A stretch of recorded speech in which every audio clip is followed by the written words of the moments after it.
kusoo dhawaada dhageystayaal barnaamijka martida mikrofoonka oo idinkaga imanaya stuudiyaha VO-da ee magaalada London waxaana toddobaadkan aan barnaamijka uga hadlaynaa kobaca dhaqaalaha qaaradda Afrika iyo sida looga faa'iideysan karo. barnaamijka waxaa marti ku ah Cabdi Cali Daakir oo ah dhaqaaliyahan Soomaaliyeed oo ku nool magaalada London. Kusoo dhaw barnaamijka marka hore. aad baad u mahadsantahay walaalkay Ridwaan iyo dhammaan shaqaalaha maaragtay VO-da meel kasta joogaan. waayahay dhaqaalaha qaaradda Afrika dabcan waxaa la wada ogyahay inuu yahay mid aad u sarreeya laakiin haddana sidii loogu talagalay qaaradda ugama faa'iideysato dhibaatooyin fara badan oo dhaqaale xumo iyo gaajo ayaa ka jirta. bal marka hore kobaca dhaqaalaha ee Afrika intuu gaarsiisan yahay? Assalaamu calaykum waraxmatullaahi tacaala wabarakaatu. awalan marka hore qaaradda aynu ku noolnahay ee Afrika saad ula socotid ama sida caalamku u arko waxa weeye waa qaarad dihan, waa qaarad virgin ah oo aan la isticmaalin saas loo dhigaa fiican.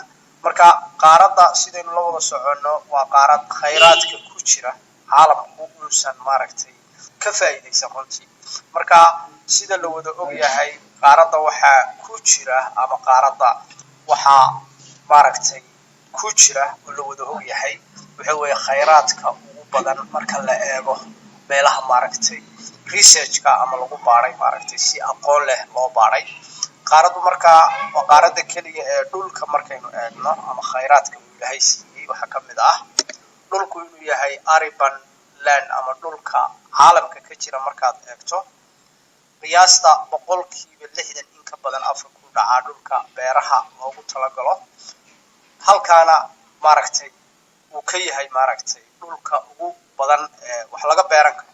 runtii beerahana sidaad ula socoto markay noqoto raashinkii dunida oo dhan halkaas in laga raadiyo loo arko.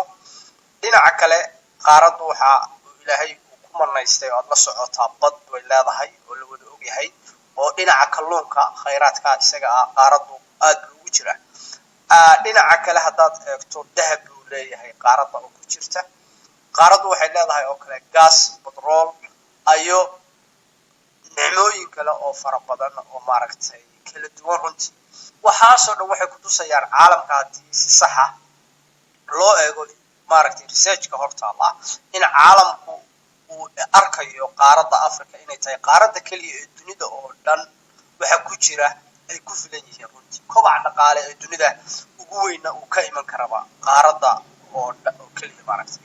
waayahay haddaan eegno marka khayraadkaas qaaraddu ay leedahay sidee looga faa'iideysan karaa? maxaa loo baahan yahay in la maro si khayraadkaas ay u noqdaan kuwo dadku ay ka faa'iideystaan? walaalkay Ridwaan mar labaad aad baad mahadsan tahay. khayraadka sida aynu la wada soconno caalamku wuxuu ka hadlaa waxa weeye kobac dhaqaale iyo horumar. waddan kastana sidaad la socoto dhaqaaluhu waa hubka ugu weyn ee caalamku maaragtay hor yaalla runtii. hadduu qofku waddanku ka dhaqaale bato ama dawlad ka dhaqaale bato sida aynu wada ognahay way ka awood badnaanaysaa wayna ka horumar badnaanaysaa. dhaqaalaha koritaankiisa markaa ayaa culays la saaraa oo ah in laga shaqeeyo kobaca dhaqaalaha in laga shaqeeyo. halka iyada kobaca dhaqaalaha sidii looga shaqeyn lahaa waa in la helaa maalgashi in waddan kasta oo caalamka ah loo helaa runtii. maalgashiga markaa qaaradda Afrika ama qaaradda aynu ka mid nahay waxa weeye caalamka oo dhan waa meesha kaliya u arkaan in la maalgelin karo. maalgashigana meeshii markaa sectorska aan ku sheegay ee faraha badan meeshii ku habboon in laga faa'iideysto oo la geliyo kharash aad iyo aad u badan. haddii aad eegto wadamada westernka ah ama wadamada maaragtay u diyaarka ah inay dhaqaalaha geliyaan qaaradda si koror dhaqaale looga raadiyo waxaan arkayay waddanka China sidii la wada arkayay waxaan u maleynayaa biliya bar ka hor inay ahayd inuu soo bandhigeenba in lacag aan u maleynayo 300 oo bilyan oo dollarka Mareykanka ah inuu diyaar ay u tahay inuu geliyo maalgashi inuu ku sameeyo qaaradda Afrika si uga faa'iideysto dadkoodana uga faa'iideeyo runtii. iyadoo uu waliba qaray uu cadeeyay wadamada ku fiican beeraha oo kale inuu gelin doono maaragtay kharash badan. wadamada westernka ah badidoodu waxa weeye kambaniyadoodu waa meesha kaliya ee ay geliyaan maalgashiga ay geliyaan. waxa weeye waxaasoo dhan waxay ku tusaysaa kobaca dhaqaalaha ee dunida in meesha uu maanta ka muuqdo oo maaragtay dunida oo dhan maaragtay kobaceedu uu ku jiro inay tahay qaaradda Afrika. haddii aad dhinaca kale eegtana qaaradda sida kale loo dhigo waa qaaradda keliyaba ee caalamku u baahan yahay waxa ku jira inuu si sax ah ay u gaadhaan. haddii waxaasoo khayraada qaaradda Afrika uu ka jiro haddana dhibaatooyinka ay yihiin kuwo weli muuqda oo inaan laga faa'iidaysanayninna ay aad u xoog badan tahay, maxaa u sababay kula tahay in dadku iyo dowladaha jira ay ka faa'iidaysan waayaan khayraadka Ilaahay? runtii marka aan eego investmentka sida caalamka oo dhan hortaala global investors building better solution, waxaa loo baahan yahay in la helo maalgashi sax ah. wadamada Afrika sida aad ka wada warqabto waa qaarad dihan, runtii waa qaarad haddii la geliyo dhaqaale badan, la geliyo kobac badan ama ribix badan uu ka soo baxayo sida la arko. laakiin qaaradda waxaa hortaagan sida aynu ka wada warqabno siyaasadda qaaradda oo moodo in maaragtay siyaasaddu ay tahay markasta siyaasad runtii aan ka danaynin ama aan ka jirinba wadamada badidooda ay jirto maaragtay siyaasad khaldan. haddii la eego wadamada in ay ka faa'iidaystaan khayraadka uu Ilaahay siiyey sida la wada og yahay dhinaca sektarada jira oo dhan waxay u baahan yihiin in la helo xeerkii dalka ilaalinayay saad la socotid oo ah haddii la maalgelinayo wadan ka mid ah qaaradda Afrika waa in la helaa investment loo wadanka ilaalinayay qoladii kale ee international investors ahaa.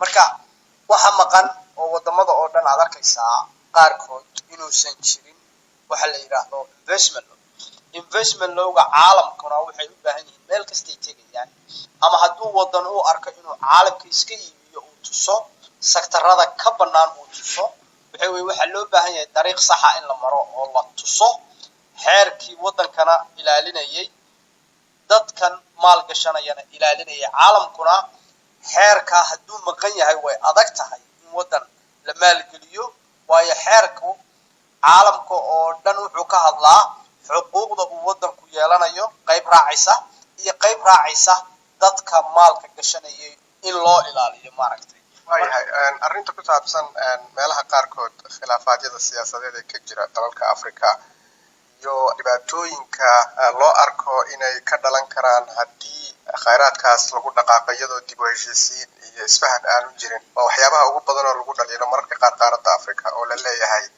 waxaa ka horeeya maalgelinta marka hore xasiloonida iyo dadku inay heshiis ku yihiin waxa ay doonayaan inay la soo baxaan. meelo fara badanna waa la dareemi karaa qaaradda Afrika dhibaatooyinkaas inay haystaan. marka ma is leedahay siyaasadaha laftirkooda qayb weyn ayay ka ciyaarayaan in qaaradda aanay horumar ku tallaabsan oo khayraadkeeda aysan ka faa'iidaysan? runtii pictureka ka muuqda qaaradda siyaasadeeda runtii waxaan u malaynayaa walaalkay Ridwaan in wax badan aad ogtahay oo picture khaldan baa iska jira siyaasadda. laakiin siyaasaddu waxaa aad iyo aad u fiican tahay inay la qaado oo la kobacdo dhaqaalaha la socoto. waayo sida aad u aragto qaaradda wadan kasta hadduu maalgashi sax ah u helo waxa weeyaan baahidii baa yaraanaysa saad u qabtid. haddii baahidu ay yaraatana waxaa dhammaan lahayd baan u malaynayaa wax badan oo maanta muuqda oo dee maaragtay ummadu aysan qaadi karin. dhinacaas haddii laga eego waxaan aad iyo aad u doorbidi lahaa maalgashiga in loo helo mar kasta dariiqa ugu saxsan ee dalkuna uu ku badbaadayo, ummadda maalka gashanaysana loo ilaalin lahaa hantideedii maaragtay. aad iyo aad baa umahadsan tahay Cabdi Cali Daakir oo ah dhaqaaliyahan ku nool magaalada London oo aan ka wareysanayo kobaca dhaqaalaha Afrika iyo sida looga faa'iidaysan karo guud ahaan. inta mar kale aynu kulmi doono waa Ridwaan oo idinla sidaa iyo nabadgelyo.